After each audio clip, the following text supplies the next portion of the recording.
Suite de la question 9.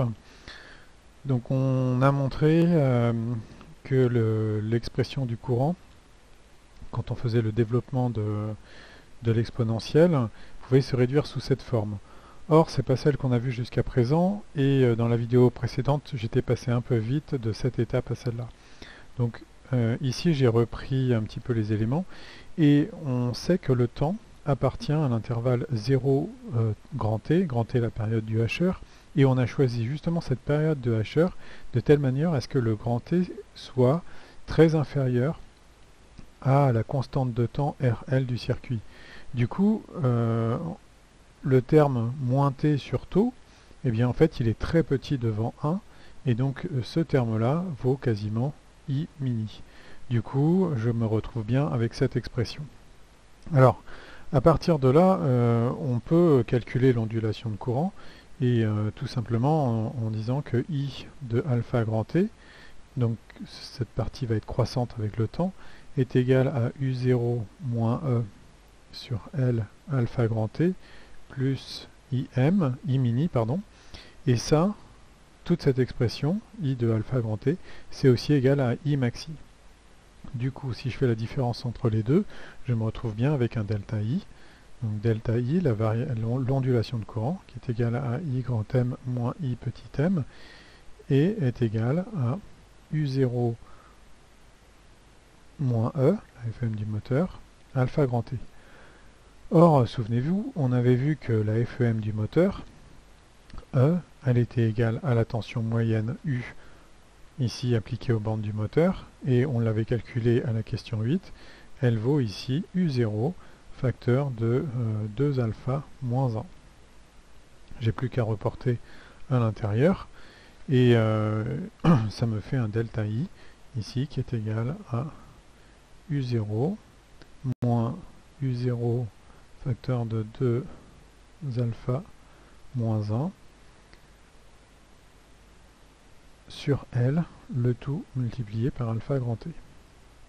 Je vous rappelle que grand T est égal à 1 sur F, F la fréquence du hacheur, et donc tout mis bout à bout, ça me donne un delta I qui est égal à U0 sur LF, facteur de 2 alpha moins 2 fois alpha. J'aurais pu mettre le 2 en facteur, un petit oubli.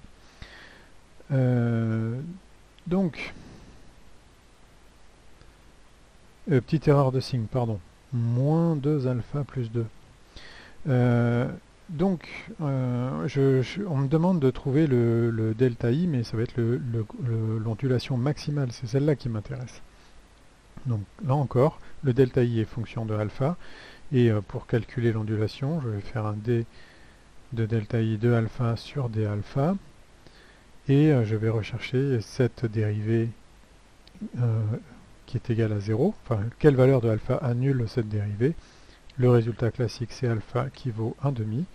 Et donc, j'ai plus qu'à réinjecter cette valeur dans le calcul que je viens de faire ici. Et je trouve un delta I max qui vaut U0. Donc là, ici, les demi se simplifient sur 2LF, qui correspond ici maintenant à mon ondulation max. La suite de la question me dit que je veux calculer l'inductance L, ici, donc ça c'est la question 10, hein, on va s'orienter doucement vers la question 10, me dit que je dois avoir une ondulation de 5% du courant moyen maximum, et mon courant moyen maximum, il est donné ici, il vaut 25 ampères. Donc qu'est-ce que je dois faire? Ici, je veux un delta I max inférieur ou égal à 5%, donc 0,05 fois 25. Or, je sais que mon delta I, il est égal à mon delta I max, pardon, je vais l'écrire comme ça, doit être inférieur ou égal à la valeur que j'ai trouvée précédemment, donc U0 sur 2 LF. Donc ça m'impose ici de trouver une valeur de L, et dans ce cas-là, mon L doit être supérieur ou égal à U0 sur 2I delta I max, pardon, fois F, la fréquence du hacheur. Donc quand on fait les calculs et les applications numériques, vous avez L qui est supérieur ou égal à 960 micro-Henri. Donc je vous laisse faire les applications numériques. Donc une application somme toute vraiment classique, hein. Je reprends, on vous fait calculer la valeur moyenne. Cette valeur moyenne sera égale à la FEM du moteur. Ici c'est un peu plus corsé parce qu'on introduit la résistance du moteur et après avec l'hypothèse qui est ici, donc l'hypothèse qui est ici, je vous la rappelle, c'est la période du hacheur qui est très petite devant la constante de temps du circuit RL. Je remets pour mémoire ici, taux égale L sur R. Donc cette simplification me permet de me positionner au tout début des exponentielles et des réponses en exponentielle, pardon, et les réponses en exponentielle au voisinage de 0, eh bien sont homogènes, enfin se confondent avec les droites. Une fois que j'ai trouvé mon expression simplifiée du courant, ici, je sais que le courant est croissant entre 0 et alpha t, donc je sais qu'à alpha grand t, je vais obtenir un maximum de courant, et du coup, en passant de l'autre côté, j'ai mon delta I qui apparaît. Je remplace maintenant le E, la FEM du moteur, par la tension moyenne qui est appliquée ici, qu'on avait calculé précédemment, et le calcul se déroule tout seul. Une fois que j'ai trouvé mon ondulation de courant, je peux choisir la valeur de l'inductance qui va lisser mon courant. Donc voilà pour cette partie. Il me reste à aborder la question 11. Ici, alors on change un petit peu, hein, on va s'intéresser au courant pour suivre le gabarit ici qui nous est proposé. Et on nous demande simplement ici de justifier à l'aide du principe fondamental de la dynamique appliquée à l'arbre moteur et du profil de vitesse la figure qui est ici, donc les valeurs de courant.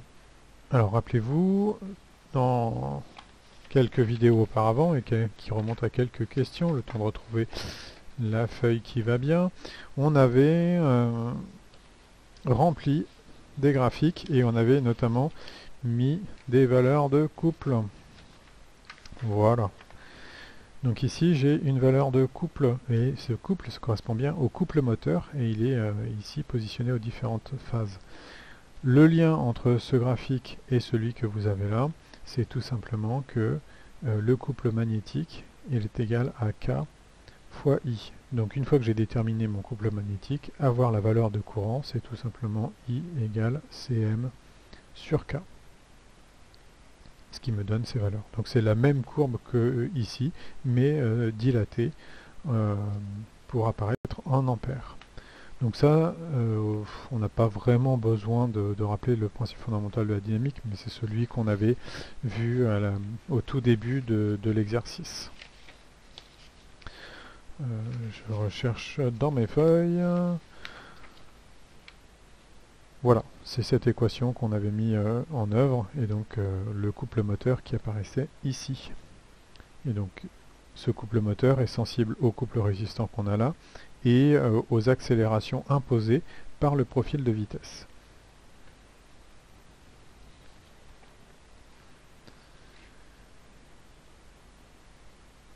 Donc les questions suivantes sur le document 12, je pense que vu le chronomètre, ce sera l'objet d'une autre vidéo, car ça me semble, je risque de devoir passer rapidement dessus, et c'est un point important parce que c'est aussi des questions qui vont souvent vous être posées, à savoir quels sont les interrupteurs dans les différentes phases, et l'absence de circulation du courant. Donc il vaut mieux prendre son temps sur cette partie et faire une vidéo dédiée aux questions qui sont ici, c'est-à-dire de 12 jusqu'à 15. Bon courage pour la suite, la fin est proche.